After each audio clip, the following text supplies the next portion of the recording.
In the vast, sprawling tapestry of human history, certain dates emerge as focal points, moments where the threads of destiny converge to create patterns of profound change. August 15th is one such day. Across the globe, from the heart of ancient continents to the shores of new worlds, this single date in the calendar has borne witness to moments of extraordinary significance. It is a day marked by the birth of nations, the crescendo of cultural revolutions, and the quiet yet momentous shifts in the structures that govern our lives. It seems that on this day, the human spirit, in all its complexity, has often chosen to make its mark. Here, we will embark on a journey through time, exploring how this one day has been a catalyst for transformation. We will witness the dawn of freedom for millions, feel the pulse of a generation finding its voice in a field of music and mud, and observe the subtle yet powerful realignments of power and identity. Each event, a unique story in its own right, contributes to the rich multifaceted narrative of August 15th. It is a day that reminds us how interconnected our world truly is. A day where cries of independence in one hemisphere can echo the chords of a rock anthem in another. Join me, Sumon, as we travel across continents and through decades, uncovering the remarkable events that have made August 15th a day of historic milestones. We will delve into the stories of struggle, celebration, and change that have unfolded under the same summer sun. From the formal declarations that redrew the maps of our world to the cultural phenomena that reshaped our societies, we will see how history is not just a collection of dates, but a living, breathing story of humanity's relentless march forward. The year is 1947. The Indian subcontinent, a land of ancient civilizations and immense diversity, has been under the dominion of the British Empire for nearly 2 centuries. It is a relationship fraught with complexity, exploitation, and a growing, unyielding desire for self-determination. The air is thick with anticipation. A movement, championed by countless souls but personified by the quiet strength of Mahatma Gandhi and his philosophy of non-violent resistance, has finally reached its culmination. On this day, August 15th, the intricate machinery of colonial rule finally grinds to a halt. The Union Jack is lowered for the last time, and a new flag, with its saffron, white and green, is raised over the Red Fort in Delhi. The moment is one of unparalleled joy, but it is also tinged with the deep sorrow of partition. Yet, for hundreds of millions, it represents a new beginning. Prime Minister Jawaharlal Nehru's famous speech speaks of a tryst with destiny, a promise made long ago, now being redeemed. August 15th is forever enshrined not just as a date, but as the very heartbeat of a new nation. It is celebrated annually with patriotic fervor, a vibrant, noisy, and colorful testament to the struggle and sacrifice that gave birth to the world's largest democracy. A day when a nation, long dormant, awoke to life and freedom. 13 years after India's momentous dawn, on August 15th, 1960, the winds of change blow across the African continent. Here, in the heart of Africa, another nation prepares to cast off the shackles of colonial rule. The Republic of the Congo, a territory rich in resources and culture, has been governed by France. The scramble for Africa in the late 19th century had carved up the continent among European powers, and for decades, the Congolese people had lived under foreign administration. But the post-war world is rapidly changing, and the call for independence is a sound that can no longer be ignored. On this day, a formal proclamation is made. The French tricolor is lowered, and the vibrant green, yellow, and red flag of the new republic is raised. Fulbert Yulu becomes its first president, and the capital, Brazzaville, erupts in celebration. This is not merely a political transaction. It is a profound act of reclaiming identity and sovereignty. For the people of the Congo, August 15th becomes their national day, a powerful symbol of their journey towards self-governance. It stands as a pivotal moment in the decolonization of Africa, a continent stirring and reshaping its own destiny. We now move from the political to the cultural, from the halls of power to a muddy dairy farm in upstate New York. It is August 15th, 1969. What was billed as an Aquarian exposition, 3 days of peace and music, is about to begin. The event is Woodstock. The organizers had expected perhaps 50,000 people, but what they got was a migration of a generation. Close to 500,000 young people descend upon Max Yasgur's farm, creating a temporary city fueled by music, idealism, and a shared desire to counter the established norms of a society they found restrictive and flawed.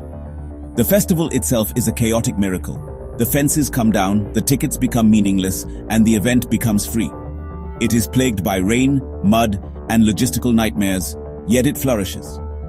On this first day, artists like Richie Havens take the stage, his impromptu performance of freedom becoming an anthem for the entire event. Woodstock was more than a concert. It was a cultural watershed moment. It was the peak of the 1960s counterculture movement, a powerful, peaceful demonstration that defined a generation and sent ripples through the world, proving that music could be a potent force for unity and change.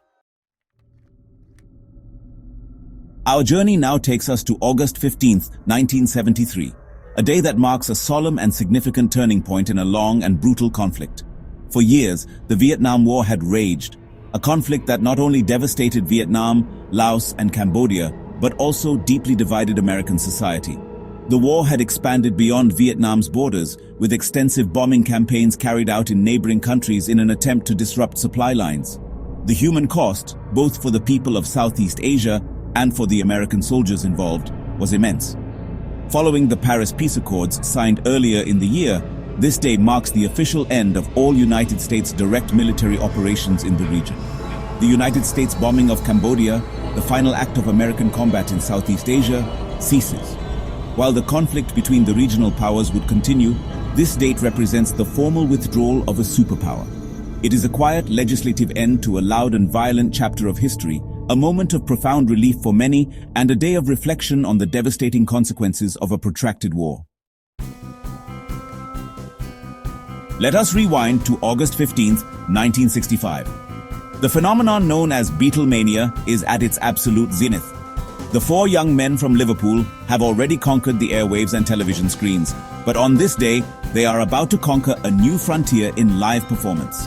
They take the stage at Shea Stadium in New York City, a venue built for baseball, not for rock and roll. Before this, concerts were typically held in theaters or auditoriums. Playing in a massive open-air stadium was an unprecedented gamble. Over 55,000 fans, mostly screaming teenagers, filled the stands. The sound system, by modern standards, is hopelessly inadequate, completely overwhelmed by the deafening roar of the crowd. The Beatles themselves could barely hear what they were playing. Yet, the event is a monumental success. It is the first major stadium rock concert in history, setting a new precedent for the scale and ambition of live music. It demonstrated the sheer magnitude of the band's popularity and forever changed the landscape of the music industry, paving the way for the stadium tours that are now a staple of superstar artists. History is not always made in the crucible of war or the roar of a crowd. Sometimes it is made in the quiet, deliberate restructuring of the institutions that underpin a society.